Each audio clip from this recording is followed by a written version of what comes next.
د پښتو اډ یو بل ویډیو کې تاسو ټول ته خوش آمدید وایو. نن ویډیو المشهور اپلیکیشن چې کوم د فیسبوک چې ډېر زیات استعمالیږي دغه سکیورټي په باره کې ده.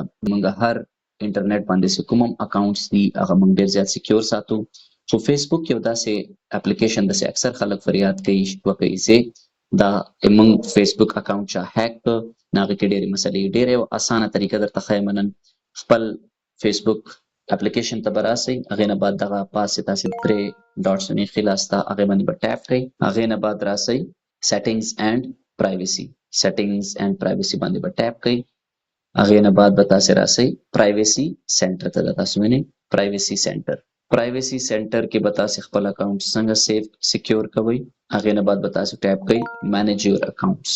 مینیج یور اکاونټس کې هلته یو آپشن ده پاسورډ اینډ سکیورټي. دا تاسو وینئ اکاونټ سیټینګز نه لاندې دې کې مختلف آپشنز وي، خو ټول نه زبردست آپشن د ټو فیکټر اوتھنټیکیشنز. اکثر یادوم تاسو به زما خلندا ټکی اوریا ټو فیکټر اوتھنټیکیشن.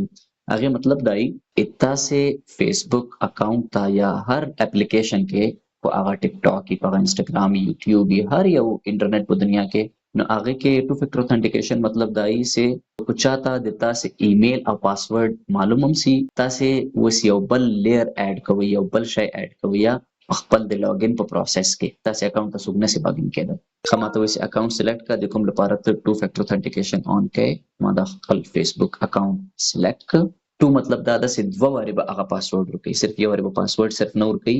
ما ایمیل او پاسورډ نه علاوه زه یو بل سکیورټي لیر ایډ کوم چې څوک هم د ما فیسبوک اکاونټ ته لاګین کېدا کوشش وکړي نو د ما هغه سکیورټي ایمیل ته یا موبایل نمبر ته اوتھنټیکیټر اپ ومي خو هغه لږ بدل شاید هغه تاسو ته فلحال نه درښیم. یلته به تاسې راسئ یا هیلپ پروټیکټ یور اکاونټ اس ام اس اور واتس اپ. صحیح شو، ما دا دوم آپشن سلیکټ کړ. نو هر کله څوک لاګین کېدا غواړي ما دا موبایل نمبر ته به یو اس ام اس راځي یا واتس اپ باندې به یو میسج راځي، په هغه کې به یو کوډ وي. هغه کوډ تر څو پورې هغه کس ته نه معلوم نفر کس دی چا د ما اکاونټ څوک لاګین کېدا کوشش کوي هغه لاګین کېدلی نسي. یو ډېر زبردست فیچر ده تاسې اکاونټ سکیور کولو لپاره. ما دا دوم آپشن سلیکټ کړ. هغې نه بعد نیکسټ مې ټیپ کړ. اوس ماته وایي چې خپل پاسورډ انټر کا. دې نه مخکې دا کېدای شي بل څوک د تاسې په موبایل کې لګیا وي. نو ما خپل پاسورډ سیف کړی و، پاسورډ مې انټر کړ. کنټینیو باندې ټیپ کړ. کنټینیو باندې ټیپ کړ. ماته وایي چې خپل موبایل نمبر انټر کا. زه به اوس هلته خپل موبایل نمبر انټر کړم. موبایل نمبر به انټر کړم. موبایل نمبر چې انټر کړم هغې نه بعد به زه نیکسټ ټیپ کړم.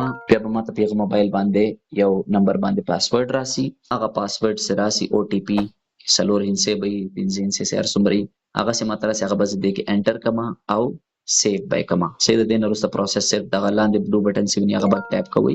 نو تاسې دا نمبر چې کوم ده دا به د تاسې د اکاونټ اګینسټ ایډ سي او هېڅوک هم د تاسې فیسبوک اکاونټ چې ده خو هغه ته تا ایمیل آی ډي او پاسورډ معلوم هم سي، څه طریقه باندې هغه لاګین هم سي، تر څو پورې د تا موبایل نمبر او تا موبایل د هغه په اکسس کې نه هغه په لاس کې نه هغه د تا اکاونټ ته انټر کېدلی نسي. امید لرم چې تاسې به د نن ویډیو ډېره خوښه سوي. خپل فیډبیک ماته په کمنټس کې لازمي پرېږدئ. د موږ دا ویډیو لایک کړئ. موږ سوشل میډیا هینډلز چې څومره هم دي فیسبوک، یوټیوب، ټیک ټاک هر چېرته سبسکرایب کړئ، لایک کړئ.